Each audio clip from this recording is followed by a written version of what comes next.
Salut tout le monde, bienvenue sur NIL Développement, la chaîne de la formation en matière de programmation informatique. Nous allons poursuivre notre processus de formation avec Python. Aujourd'hui, nous allons aborder les opérateurs.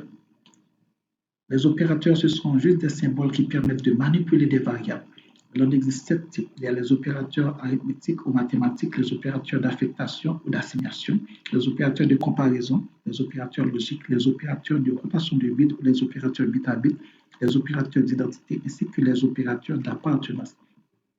Quant aux opérateurs d'arithmétique, ils permettent de faire des calculs très simples. Ce sont des calculs mathématiques. Nous avons ces différents signes, ils sont représentés par ces signes, signe plus, moins. Il y a des exemples ainsi que le résultat. Je ne vais pas m'éterniser sur ce type d'opérateurs. Ce sont des opérateurs très simples en mathématiques. Il y a aussi les opérateurs d'assignation. Ils attribuent une valeur à une variable ou ils affectent une valeur à une variable. Par exemple, nous avons le signe simple égal que je vais vous montrer par ici. Ce qui veut dire x reçoit la valeur 5 ou on affecte 5 à x. Ici, ce qui veut dire x soit x plus 3. Ici, x soit x moins 2. Et ainsi de suite pour ce type d'opérateur d'affectation qui affecte une valeur à une variable. Nous avons les opérateurs de comparaison qui permettent de comparer des valeurs. Et lorsque les valeurs de deux opérants doivent être comparées, ils retournent une valeur booléenne qui peut être, cette valeur peut être faux ou vrai.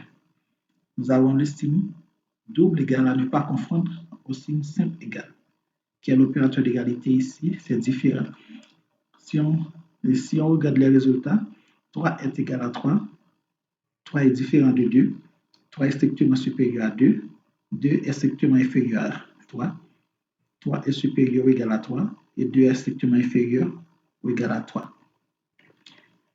Nous avons les opérateurs logiques. Ce type d'opérateurs permettent de vérifier si plusieurs conditions sont vraies. Ils sont utilisés aussi pour combiner plusieurs valeurs ou bien plusieurs conditions booléennes. Le résultat de ce type d'opérateur est toujours une valeur booléenne, soit true qui est 1, false qui est 0.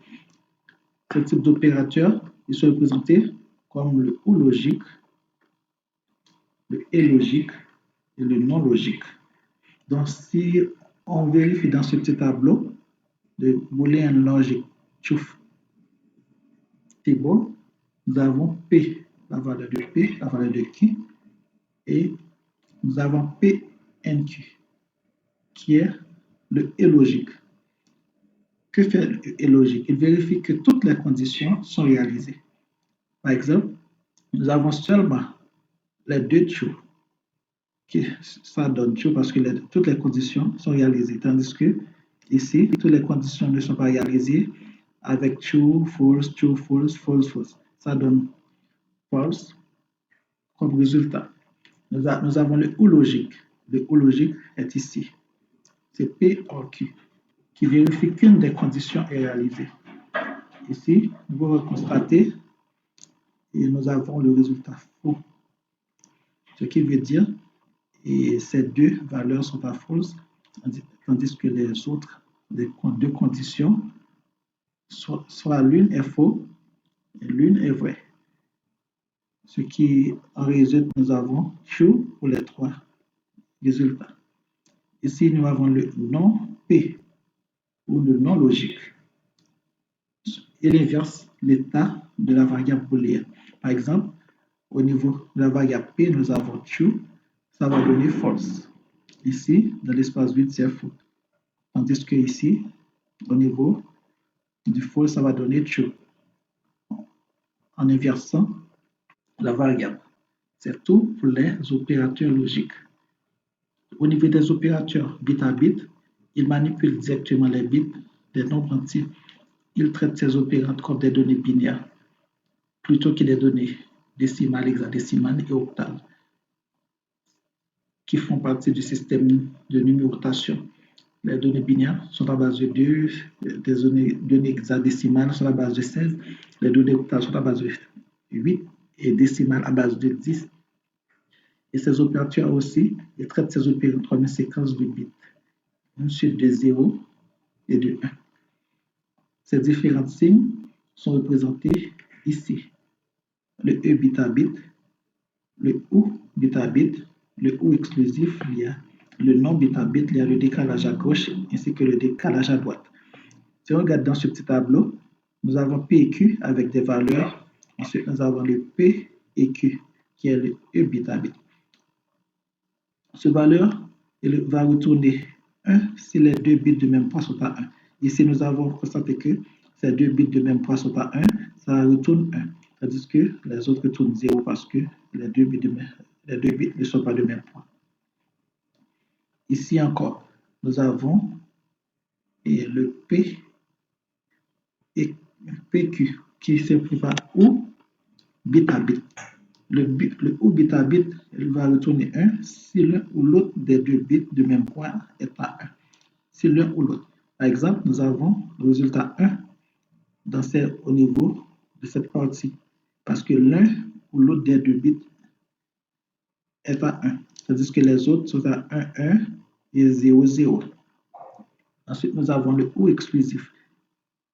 Quant à OU exclusif, il va retourner 1 si l'un des deux bits de même poids est à 1. C'est le OU exclusif. Ici, on retrouve le même résultat. C'est l'un des deux bits est à 1, tandis que les autres en 0. Ensuite, nous avons le non bit à bit, qui c'est le non P. Ça va inverser les bits de son opérand. Par exemple, le P est à 0, ça va inverser à 1. Ici encore, c'est 1, tandis que ici, le P est à 1, ça va inverser à 0, et dans l'espace vide, c'est à 0. C'est comme ça pour les opérateurs de bit à bit. Ensuite, nous avons les opérateurs d'identité.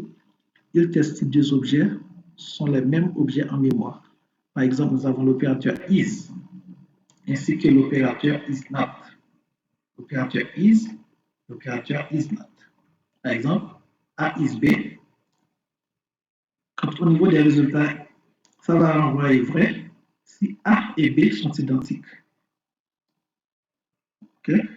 Et dans l'opérateur is not, ça va envoyer vrai si A et B ne sont pas identiques. C'est comme ça. Ensuite, nous avons les opérateurs d'appartenance. Ils testent si une valeur appartient à une séquence, qui peut être une liste, une chaîne. Ces opérateurs sont représentés par in et not in. Par exemple, A in chart. Ça va envoyer le résultat vrai. Si Z not in chart, ça va aussi envoyer le résultat vrai. Donc, nous avons présenté différents types d'opérateurs en Python. J'espère que ce tuto vous a plu. Je vous demande de partager la vidéo, d'abonner, de liker, de commenter. Et à bientôt pour un autre tuto.